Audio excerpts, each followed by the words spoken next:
You may think, how hard can it be? But ordering a martini is something that I often see people struggle with at the bar because they just don't understand what the terms actually mean.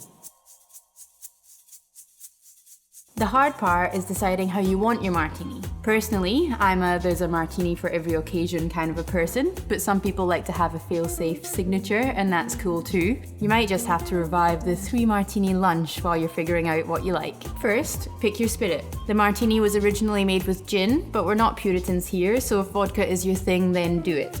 Just understand that if you are ordering a martini nowadays, you will literally be getting an ice-cold glass of spirit and vermouth. It's not like in the disco martini age when ordering a martini could get you any manner of sweet and fruity cocktail as long as it was served in a martini glass. Second, decide how dry you like your martini. Dry in this context is the opposite of wet and not the opposite of sweet, and refers to how much vermouth is going to go in your cocktail. More vermouth means it's going to be smoother and rounder, and less vermouth means it's going to be crisper. I'll go into the evolution of this in another video. I will put a link in the description below, but why not subscribe and hit the notification bell so that you never miss another video. But please, don't be scared of a wet martini. It's a delicious drink and especially good to make sure that you don't hit the floor before dinner. Third, choose your garnish.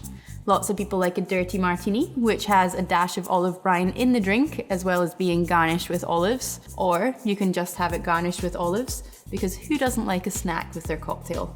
In a similar vein, the Gibson is garnished with a pickled onion, or if savoury isn't your thing, then go for a citrus twist. The go-to is lemon, but some gins and vodkas will work really well with orange or grapefruit, depending on their flavour profile. Now, shaken or stirred.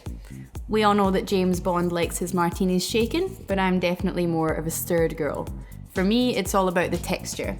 Shaking it up will mix the ingredients and chill it down, but you do run the risk of over-dilution, and stirring it keeps that silky smooth texture that I love so much. Of course, this is a personal preference, so why don't you try a few types for yourself? If you'd like to do this in the safety of your own home, here are a couple of martini variations to get you started.